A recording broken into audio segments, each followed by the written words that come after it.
51% of you got involved in our community poll and said that Manchester United will be taking the 3 points on Sunday.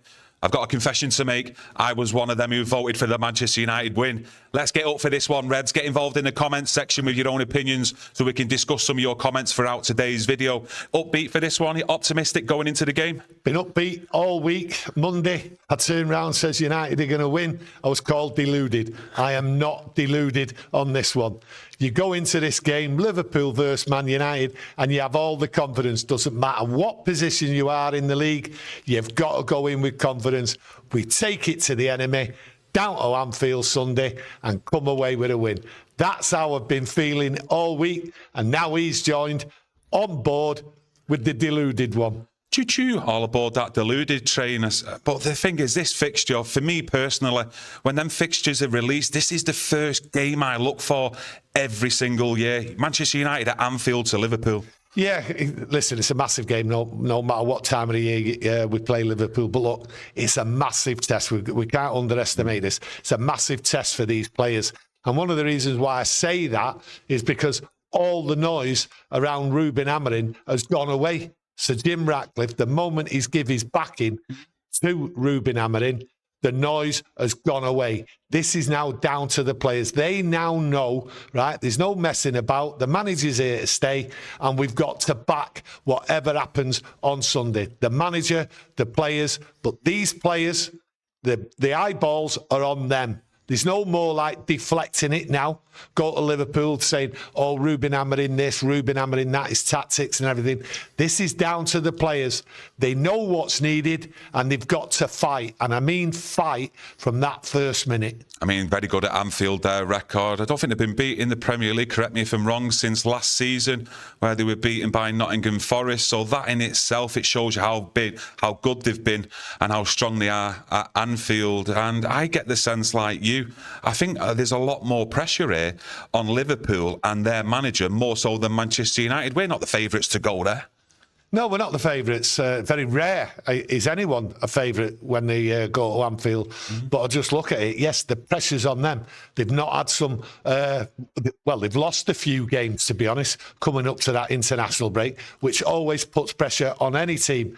And it always puts a little bit of doubt in Liverpool's mind. I remember going there 2 years ago, and I said, we're going to take it to Liverpool. And that was on the back of the previous year, I think it was, where we'd been beat 7-0. So for me, go to Anfield 2 years ago, Kieran come with me, my grandson come with me. We went there full of confidence. But let me tell you something. 20 minutes into the game, if it's 0-0, watch that Anfield roar disappear. There'll be a game on. If we can replicate the 0-0 the other year, where we started and we hold them, just hold them on the halfway line, that will be a success because we can then take it to them. I think United will attack, will go at them, but that first 20 minutes, just hold them and watch the Anfield roar. It will just melt. I've seen it before and it can happen again. Same as just last season at Anfield, everyone's saying it's going to be 5-0, it's going to be 7-0 Liverpool. And look at the performance that they threw in that game, and you've got to look at it with Liverpool, lost 3 games, or the last 3 games in all competitions, 2 back-to-back in the Premier League, but we went to Manchester City with them losing back-to-back Premier League games, and look how that turned out. So it's going to be a huge test for Liverpool in terms of pressure. They're the league champions. Can they bounce back? But like I say, I just get a sense for the first time this season that I'm not seeing that pressure even from the media at the moment, that it's all being piled on Amorim and Manchester United. No, you go into that City game and you look at it, all the pressure was on Ruben Amorim, the media, the fans, everyone going at him, understandably, in some quarters, going at Ruben Amorim. But going into that City game, it sort of gave the players a bit of an excuse. Well, there's no noise around Ruben Amorim. As I say, the focus is on these players. You know, you had Luke Shaw coming out after the City game, other players coming out and sort of like tiptoeing round it, sort of saying, well, you know, I'm sorry, I wasn't really up for it and all that. Well, you have to be up for it. So these excuses, and that's what we've seen far too often with this squad, not just now, in previous years as well. So Ruben Amorim, he's been given a clean bill of health for now. So the noise is off him. These players go to Anfield. You can't mess around. Right in. Debs United's loving the positivity. Keep getting involved with your own opinions in the chat so we can discuss them throughout today's video. John Royal says, Amorim has to get the team correct and we could get a result. Well, you say Amorim has to get the team correct. I'm not sure whether you mean the players or anything like that, but all the players know the system and they should be used to it. So there is no excuses. And that's why I'm saying it's down to the players now. We all know what the system is, how Ruben Amorim wants these players to play. Well, they should be in control. There is no excuses. It's going to be hard to control it at Anfield, let's be honest with ourselves, especially with the centre midfield pairing that we're seeing throughout this season. But they've got to be a lot more compact, a lot more savvy when they've got the ball, but most importantly, when they've not got the ball, because Liverpool can hurt teams. They've got individuals there that can be going through the motions for 1 minute and then the next minute, bang, they can just punish us. So they've got to be on it. The communication's got to be key. That back three, for me, it must be De Ligt in the centre, Yoro on the right-hand side, and then Luke Shaw on the left. Luke Shaw's not been going through the best of games. I totally agree with he's out there. But who else is there to go on that left-hand side? I'm not too sure.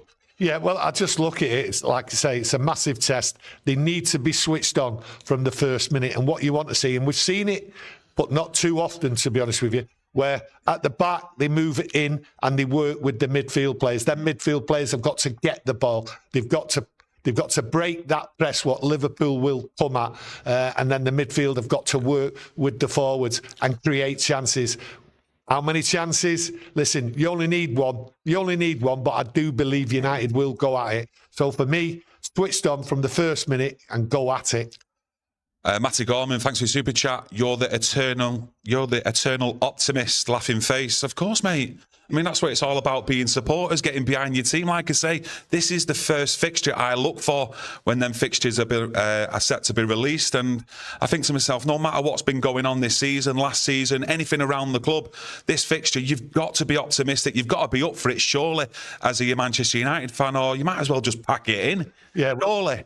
Well, the thing is, it is the first fixture every United fan should be looking at. It is the enemy. That's how I look at it. And I think round the world, everyone will be watching it. This is a massive game. So for me, yes, we're optimistic, but the optimism is born out of it's a Sunday. I look at it, it's a 4 o'clock. Now, that might sound mad to you, but Sunday, 4:30 kickoff.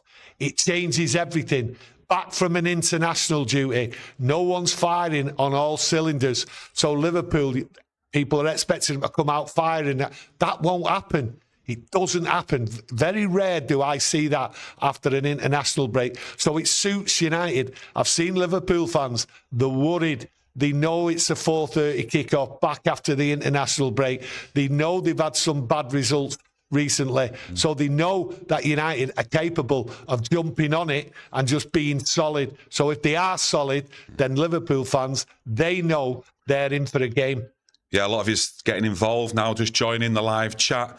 And also I'm seeing a lot more positivity as well than I actually expected. And it's good to see as well that you're all getting behind the manager, getting behind the team and being optimistic that we can actually get a result at Anfield. But I just want to go on to a bit of news as well, that Bruno Fernandes, Casemiro, Mateus Cunha and Amad were given extra time off yesterday on Thursday to recover after returning from international break. Now, I did see reports and headlines yesterday as though it was going to be a shock that Emmanuel Agati was going to be in contention, as they put it, to actually start the game in midfield, which I was looking and reading the reports as though like he was some kid from the academy. Well, the thing is that them players, first of all, what were given a rest, quite rightly as well. I mean, they've done some travelling. You expect that. And I did say at the beginning of the week, come Friday, Saturday, that's when the players will really get down to the training and that, and Ruben Amorim can sort it out. But like you've just said there, I look at this game, I look at Bruno, I look at Ugarte and I say to myself, what's the big deal about Ugarte? Yes, he's been off form. He's had a little bit of a set to with the manager. I found that very strange since the summer. Why has he gone off the boil? But hey, he's not a new kid on the block. Quite right, he should go in. I think Casemiro, too much international football, lots of travelling and that. I think Ugarte slots right in there. Why should it be a shock? Why should it be a shock? He had some good games last year, but things haven't gone quite right for him. So hopefully he'll be straight in there on Sunday, take Casemiro's place, and then do the business.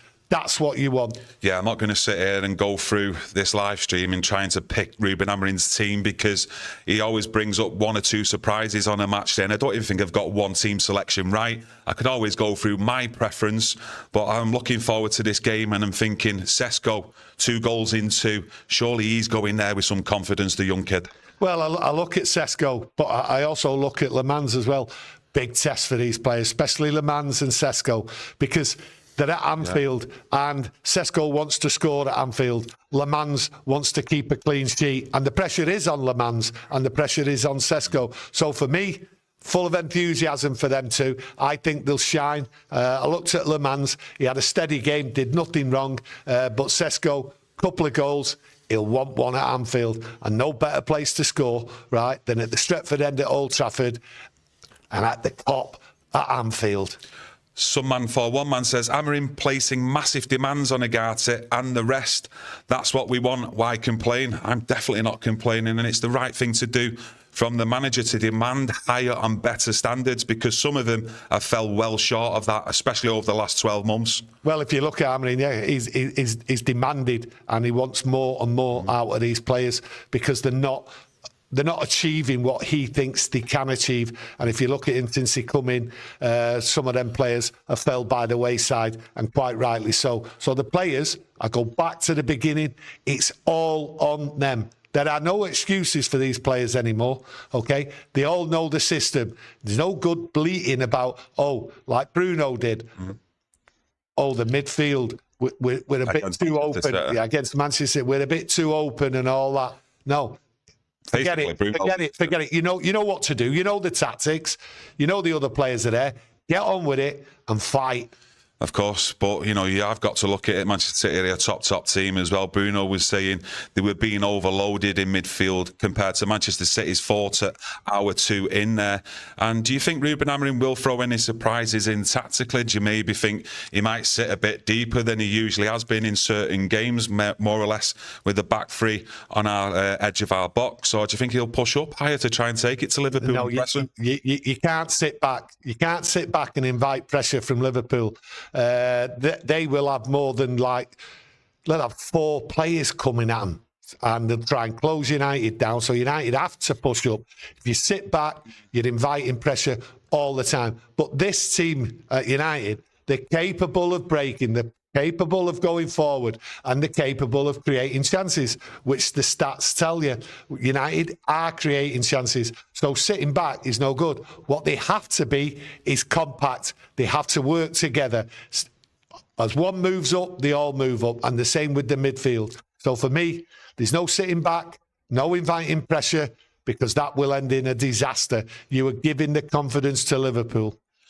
Dan Fenton's give his actual predicted starting 11, but what I did just pick up on is that he wants to see Mazraoui, De Ligt and Yoro in the back three. I think we will get updates as well in the manager's press conference on the fitness of Mazraoui missing out. I think it was the last couple of games, and he's a player that you'd want in the squad or the starting 11, because he gives everything, doesn't he? Let's face it, he runs himself into the ground, the lad. Listen, I look at it as simple as Yoro is the right side of them 3. De Ligt is in the middle, and on the left, it's Luke Shaw. Not Mazraoui's position, left full back. Not for me at all. I've seen Mazraoui play in every position except centre forward and right wing. He needs a place. Good player. I like him. Put this competition for places, but players in the right position. If Mazraoui starts, then give him his best position. Yes, keep getting involved. A lot of you's giving you actual starting 11s at the moment. Gary Goff from our members club says Bruno and Manu in the middle. Ooh, I mean, would we be that leave us a bit too far open? I mean, one thing with Bruno, and it's something that he gets labelled with a lot in matches, especially when it's not going our way in games, is discipline. He then starts wandering, doing everything that he probably shouldn't be for his position. What do you think? Well, that's the thing with Bruno. Once it's going against United, he seems to want to do everything, and then that just creates gaps all over the place. He has to be disciplined. Manu starting, I can't see Mainu starting. For me, it'll be Ugarte and Bruno Fernandes. I don't see it any other way, to be honest with you. Mainu on the bench, yeah, he can come on. But you've got to look at that bench and say, well, who can come on and turn the game? Listen, Mainu can come on and turn that game. He just needs to be on the edge of the box, going at him, tricky feet, and we've seen him do it before. But for me, it has to be Ugarte and Bruno. Yeah, I do look at Bruno, though, and I've got to say, you go back to the Fulham game when he missed that penalty and you've seen how his head dropped. You go to the Brentford away game, missed a penalty as well, his head dropped, and he then just goes missing in the game for me. And we can't see that in an important game like we're facing here against Liverpool. And you've got to look at this as well. Up to now, Amorim hasn't won back-to-back Premier League games. We go to Anfield with that opportunity as well to win back-to-back Premier League games. I forgot all about that. I'd absolutely forgot all about that. I know, yeah. But you know what? I'm absolutely lost for words, because when I think back, I can't think back that far enough, because I never checked it. I never looked at it because it wasn't in my brain. Back-to-back wins. I just don't know who it was. Someone just let me know in there, will you? Because I have completely forgotten. And he's shocked me with that one. But that's how important this game is for Ruben Amorim, to get back-to-back, and what a place to get it. I think it's about the 100th time we've played Liverpool now. So getting a back-to-back on the 100th occasion of playing Liverpool, that would be a nice feather in Ruben Amorim's cap. Patrick Shields, thanks for your super chat, my mate. Slot is struggling, and it's a great time to go to Anfield. And you've got to look at it. Listen, it's going to be a really tough task with the team and the individuals they've got. Not going through the best of form, the Premier League champions. And sometimes when you've got a wounded animal, you know, the way they're going to bite back, you know, they're going to do it at some point, and someone might get a levering. But let's just hope Manchester United can continue that poor form with Liverpool and get the 3 points, or at least a draw and a result on Sunday. Yeah, I think what Slot has got there at Anfield, he's got quite a few players. He's trying to get the best out of them, find out who fits in where, and he's going through a transition. He's brought the players in, quality players. I'm not saying every one of them is quality in my eyes, but there is quality players been brought in, and it will take time for these players to settle, and obviously for the Liverpool side to see what the best is. I don't think we've seen the best of Liverpool this year. It's like we've won a game, we've got through the game. There's no like sparkling football from them, and that's because of all the changes and the new players coming in. So is it a good time to play him? I think it's a great time to play him. Absolutely great time to play him.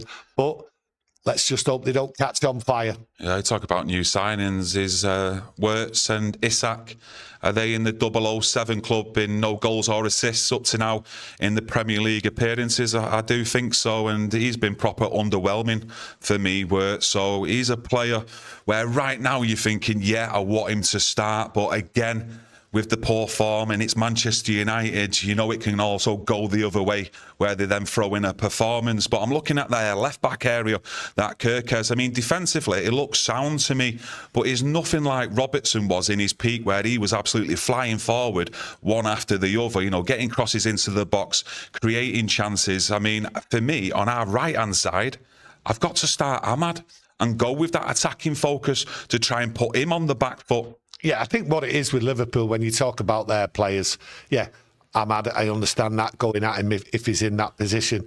But you just got to look at Liverpool and sort of say, they've not gelled. They've not gelled as a football team. And you're going about the left back there. Yes, at the moment, is he confident enough to keep going forward and all that? Can he rely on the rest of the players? I don't think the Liverpool players are actually sure with each other yet. But it will gel. And I look at Ahmad going forward. He has to go forward.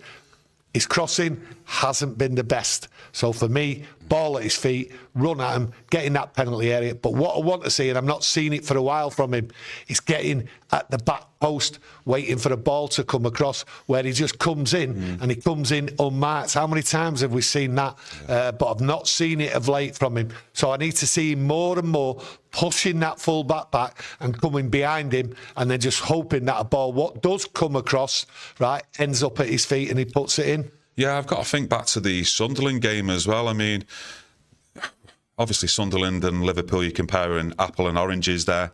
But I think we got a lot of joy from going long from the back, especially the goalkeeper, up towards Sesko and then winning them second balls, I thought. And I'm thinking, does he do the same against Liverpool, or will he play out from the back with the goalkeeper in his free centre-half? Because Konaté and Van Dijk, they're great in the air, especially Konaté. So Sesko would have a tough job there in getting up and winning any balls. But what do you think? I think what it is with Sesko there, Sesko's like, get the ball out. When we're under pressure and that, don't worry about it. Just get it up there. Sesko's there, and he can hold the ball up, and he can win the headers.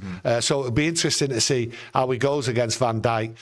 But for me, that long ball and all that at Anfield, that'll be like, listen, we're under pressure. Just let's get the ball out and let's move up because we've got an opportunity of holding the ball up and bringing the midfield players into it. So for me, that long ball there, it's just used as a desperate measure, not as part of the tactic.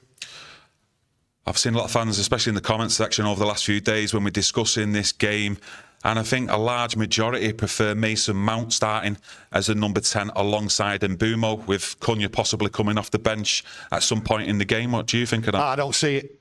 I just don't see it at all. I think Sesko, Cunha and Mbeumo, that's how I see it. I've always said it about Mason Mount. He's not a guaranteed starter. He's not a guaranteed starter. Well, no one should be, really. No. Cunha and Mbeumo and Sesko should be. But Mason Mount isn't. And he was definitely not going to be a definite starter when we brought them three players in. So for me, he's got it all to do. And I think even when he plays well, he's still not guaranteed a start, as we've seen. So for me, unfortunately, his route to that first team is blocked, and he has put in some good performances. Starting a game, I can't see that, to be honest with you. But hey, Ruben Amorim, he baffles us all sometimes with some of his picks and where he puts players. So you just never know. You've got to look at Mason Mount, though. He's going to be fresh with that international break, no international duty. And his goal against Sunderland the last time out here at Old Trafford, great goal. You know, left foot touch, right foot finish. I mean, surely that's got to be in contention then to start against Liverpool, because I thought he put in a great performance. Yeah, Ruben Amorim might turn around, say he's fresh, got the legs and that, and then we can bring, say, either Cunha on or whoever he drops, come off from the bench with 20 minutes to go. So he might look at it like that. He might say Mason Mount is fresh, and he does like Mason Mount, but he just can't fit him in for a starting position. That's how I see it. Alex J59 says, I'm worried about the game. Worried that we'll only win 2-1. That's fantastic, mate. Absolutely love that. I'm on that deluded train, my feet firmly planted with you, my mate. But yeah, let's keep that optimism up and going into the game. I've listened to some people, I've seen some people in the media and all that sort of saying it's a free hit. In other words, we can get beat there. Just let's go out all attack and everything and don't worry about it. Like, you know, if we get beat, we get beat. It's a free hit. Listen, no United fan should ever consider go to Liverpool, right, saying it's all right if we get beat. It is not all right. It's not a free hit. Shouldn't even be in your mind as a United fan. This is the arch enemy. This is the game. So you go there, you be optimistic as a fan, and you say, right, this is what we need to do. Let's take it to him, and let's battle, and let's come away with a result. Now, what is a result? Listen, a win is possible. 51% of you out there said it. Me and Kieran are saying a win is possible. That would be absolutely fantastic. But let's get something straight here now. Right now. A draw is achievable. It is achievable. Yeah. That is on the table, no problem at all. So if we come away with a draw, that's acceptable, over the moon with it. But a win is possible, and that's what I'm going for. But to go there with an attitude, or even talk to your mates or anything like that, and say, oh, it's a free hit, it doesn't matter, you know, let's lose the 3 points, it won't matter, let's move on. It's Liverpool, league champions and that. Nah. No talk like that. It's embarrassing. Lee Hutton in the chat says Cunha has done 0, shouldn't be in the team, and Mount is in form. And it's Listen, I just slightly edge Mason Mount in my preference to start that game in the 10 role, because I do think we're going to need that extra body in that midfield too. So he helps out either Bruno Fernandes, whether that's Casemiro or Ugarte. I think he does his defensive work really well, Mason Mount, compared to what Cunha does. Yeah, listen, there's a case for playing Mason Mount, but I just don't see it. There is a good case of why he should be there. Like Kieran says, filling that midfield in. Cunha, has he been really on fire? No, he hasn't. But then it takes players time to get involved in the team. It does take maybe a couple of weeks, maybe a couple of months. Look at the Liverpool side. I did say they've got plenty of players what have been brought into this side, and it's not clicking for them. The same at Manchester United. Robert Wayne says it's going to be 2-0 to Manchester United. Yeah. I like that, mate. The positivity. Anyone out there with score predictions, please get them into the chat. I've seen a couple of people mention Mbeumo as well. And, you know, despite what he does going forward, which I really do like, especially when he looks to cut inside on that left foot, I like what he does going that way as well. And that's why I would actually start Ahmad and that right wing-back spot at Anfield, because I know he's going to be helping his pal out going back. I think Ahmad's going to start. I think he's going to start. I don't see any problem with it. I think he's the right man for Anfield, Ahmad, because he will come round the back and he will glide in there. But once he gets that ball at his feet, he's in there. And Mbeumo thought he had a poor game at Brentford. Very poor. But I think they all played poorly at Brentford. But they're going to bounce back now. Like I say, the pressure's off the manager. Okay, the players can't use that excuse anymore. So I just think I've just got this feeling, and I can feel it in the air. We're around Old Trafford now. We've been around Old Trafford now all week. Well, on and off, a couple of days round here, and you sort of feel something. But you can feel it in the media as well. The media are holding off. Obviously, come that press conference, that might be a different thing, which we'll talk about tomorrow. Yeah, we were talking about Ahmad. A few of you giving your own opinions, especially on that right wing back spot. And for me, I don't think either of them is a bad choice in Ahmad or Mazraoui if he's fit and to start on that side. But I think the bad choice, to put it cleanly, is if he starts Dalot on that right-hand side. I'm just not a fan of Dalot and what he's been doing here at his time at Manchester United for me. You might see it differently, but I just don't want to see him starting on this game for me, especially going through the form that he is doing right now. I think if Ruben Amorim plays Dalot, I think there will be a 100% meltdown from the fan base, and quite rightly so. And then they've got to question the manager. I just hope, for his sake, he doesn't pick Dalot because there will be a meltdown. There is no justification whatsoever to play Dalot. I just don't see it in front of players, right, who can turn the game round. So for me, Dalot is a no-no. Yeah, you put it a lot simpler than what I did. It's about him trying to justify putting Dalot in that right wing-back spot ahead of the likes of Ahmad and Mazraoui, and for me, it won't cut it. But let's wait and see, because like I said before, he does spring some surprises, Ruben Amorim, in his starting 11. But that's not a surprise. That's a shock based on what... I don't see anything, and you tell me if I'm wrong. I don't see anything. You get on the pitch because of your performances and all that in training and everything else, and I don't see any reason whatsoever where he could even be considered in that starting 11. So for me, it will be a must. Well, listen, I've been turning around saying there's all the noise around Amorim has disappeared because of the backing Sir Jim Ratcliffe's giving. Well, the noise will come. You pick Dalot and the result doesn't go well, then there is a big pile-on, and quite rightly so. So that's the only negative going into this game if he chooses picking Dalot, because he shouldn't be picked, right, for the simple reason he is not playing well. He's playing poorly. And you can't go to Anfield and expect to win if you've got a player who is just being poor. He's running back. He's looking around and all that. The thing is, with lots of people have been angry about it. So for me, that's the only downer.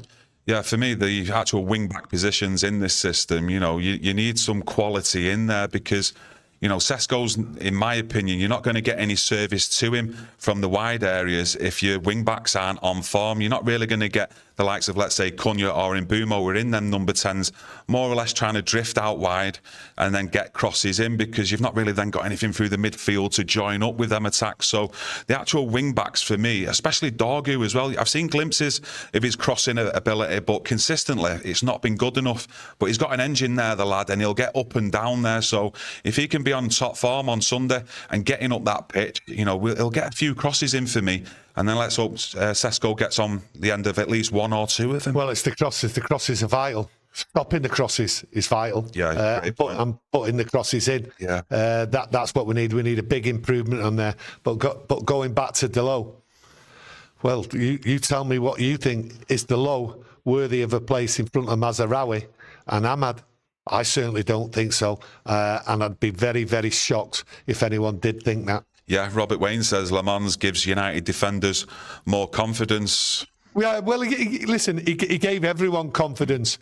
It was a competent display against, really, was it a great Sunderland side? No, it wasn't. Yes, 1 or 2 chances and whatever, bit of pressure. But no, he did everything right, come out confident with the catches. So for me, I think... I just think he's going to pull off a couple of brilliant saves and he's going to just shock everyone. By him doing that, will give confidence to all the players on the pitch that, hey, Liverpool have got behind us, but there we have a goalkeeper who's stopping him. And for me, Le Mans, big test, big test, but I think he's up to it. Yeah, need a bit of a brick wall there, especially on the defence and the goalkeeper on Sunday, because like we said, they have got quality players that can hurt you, Liverpool. But I think if we get through that first 20 minutes, you know, and it's 0-0, I think we've got every chance there, because that crowd will go quiet after 20 minutes. And I've been there, I've seen it all before, like a lot of yous out there. But I'd just like to thank you all for joining us today, getting involved in the chat. It's great to see the positivity in there and the optimism that we can go there on Sunday, get a result, or even in some cases, and I've got to confess that we can possibly get the win. Get involved in that comment section with your own opinions. Smash that like button for a win on Sunday and to help support the channel, and subscribe for more content. We'll be back tomorrow. Get that notification on and we'll see you soon. Enjoy your Friday and see you. Thank you. Thank you.